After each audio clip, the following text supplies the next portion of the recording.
Hey guys, Joel's coming at you with another reasoning session where I challenge the status quo of the wisdom of the world and the church by diving deep into the ancient scriptures and applying them practically to situations in our present time. Come now and let us reason together. Come now, we can talk it over. But before I begin, I gotta say, if you like these videos, give it a thumbs up and hit subscribe if you haven't already, because honestly, this message isn't slowing down. We're constantly moving uphill, ascending to new heights because a new era is upon us. There's a new way of doing things that's being downloaded into this earth plane by those of us that are receptive to receive this message. And once we reach a tipping point, we're going to be the catalyst to actually bring the kingdom of heaven alive in this earth and manifest Earth 2.0.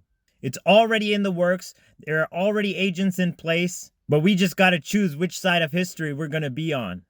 But with that out of the way, I'm just going to jump right into the text today. Today we're looking at a famous passage from Qohelet, or the preacher. In the Greek and subsequent translations, this is called Ecclesiastes. And this is attributed to the wisdom of Solomon in his aging days. Looking back at his life and his experience of the world, he has this to say: "To everything there is a season and a time to every purpose under the heaven." So no matter what you want, no matter what you're trying to manifest, there is a sequence of time that it has to follow. There is a pattern of time where all these manifestations follow and unfold in. And he breaks it down in the next verses: a time to be born and a time to die. And he's literally saying that everything goes through that phase of cardinal fixed mutable. And that's just a reflection of the seed, time, and harvest. You know, sometimes that time is shorter than others, and sometimes it's extremely long. Like the time to be born and a time to die, that middle fixed part is the time to live. And sometimes that's shorter for some people than others. Same thing goes with a time to plant and a time to pluck up that which is planted, or a time to sow and a time to harvest. That middle point in the middle is the time of growth. And that's, more of a time of waiting. But the time to plant is a time of action, and the time to harvest is also a time of action. Then he goes on to say a time to kill and a time to heal, a time to break down and a time to build up. We're seeing our old system being broken down right now, and once that's done away with, we're going to come to a time when we have to build a new system in its place. A time to weep and a time to laugh, a time to mourn and a time to dance. So though it looks like this whole season of weeping and mourning is upon us, guess what? It can't last forever. There will be a time that comes where we will be laughing and we will be dancing in the streets. A time to cast away stones and a time to gather stones together. A time to embrace and a time to refrain from embracing. Social distancing? Well, even that's temporary. And we are going to be embracing each other like never before once this message of manipulation is silenced. A time to get and a time to lose. A time to keep and a time to cast away. So while there may be things in the old paradigm that we may want to hang on to, we may want to keep, we're in a time where we have to let go of that all. We have to cast it away and lose those old ways of thinking in order to get into a new paradigm and gain a new system of operation. A time to rend and a time to sow. And again, talking about society, we have to tear away those old things, and we can create and sew together a new costume of society, a new outfit for the new era of doing things differently. A time to keep silence and a time to speak. Sometimes when a fool's rattling their mouth off, you just hold your peace and just let them keep digging their grave. But when that opportune moment comes, you can speak and actually cut them down to the root. Much better than if you were arguing with them while they were all hot-headed. A time to love and a time to hate. And while we love those dear to us, this is not so much talking about hating those dear to us. We can hate sometimes what they do to us, and we can love other things that they do to us. But I think in our practical situation right now, this is talking about what the institution is doing. Sometimes we love them for taking care of us, but when they cross those boundaries and enforce things on us against our free will, and especially things that are harmful against us, that is a time to hate. And then we reach a time of war and a time of peace. Well, what does that mean? When things escalate, you have to fight back. You have to push back. But when things are easy and everything's okay, you're at peace. And that's the flow of nature. That's the sine wave that crosses above the horizon of equilibrium and below the horizon of equilibrium. That's the pulse that's in all things. You cannot avoid it. It literally is the way the universe is made. It's in oscillation constantly, in a growth and decay process. And the preacher goes on to say, what profit has he that works in that wherein he labors, or in what he labors? No matter what you do, you're still subject to this timeline of growth and decay. Try planting some seeds in the winter and see how well that works out for you. He continues, I have seen the travail which Elohim has given to the sons of men to be exercised in it. He has made everything beautiful in its time.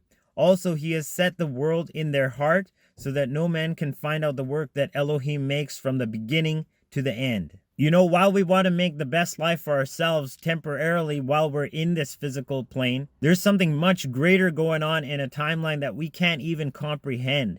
In the timeline of infinity, of eternity, Source Creator is bringing to pass something way beyond anything that we in our egos, in our physical bodysuits can ever comprehend, can ever fathom, can ever begin to realize just what is going on in the broader perspective. So, we have to realize that we're all here for a reason, and not to stress when something doesn't go our way just because, maybe we didn't understand the times and we didn't understand the flow of how Source wants to unfold certain circumstances. Because guess what? Maybe in all this upheaval and turmoil and exposure, it's just exposing what hasn't worked and those corrupt and bad parts of society in order for us to look at it and say, you know what, no more. We want something better, and for us to at least subliminally create that better in our own lives.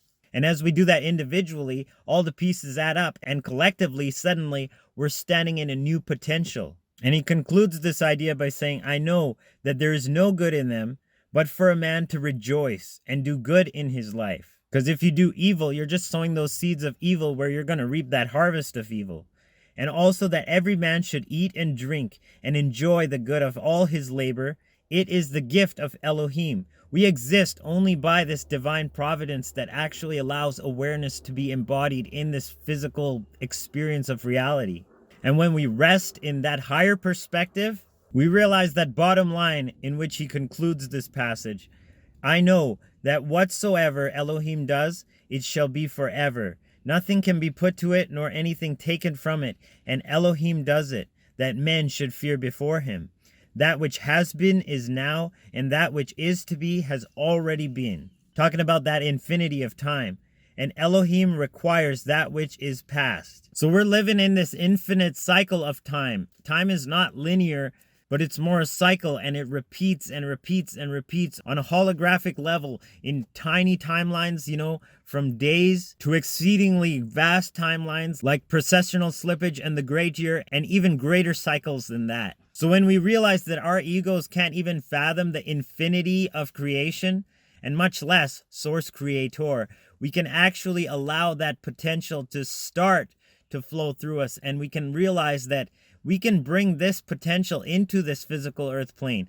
As minuscule and as finite as we are in our physical bodies, we can literally manifest from that state of infinity, that perspective, and download those paradigms to create a utopia that, inside, in our souls, in our hearts, we know that we're capable of. We know that we don't deserve anything less because we are a fractal aspect, a droplet of the infinite source ocean.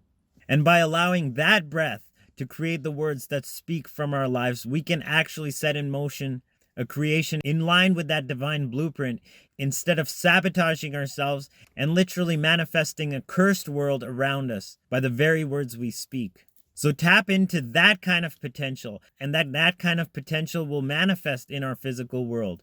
That's the only way forward. Our egos cannot comprehend anything that's beyond the physical limitations of this world. But our inner being has that conduit. And when we open that valve, we can allow that power to flow through and literally manifest the world that we knew we were deserving of all along.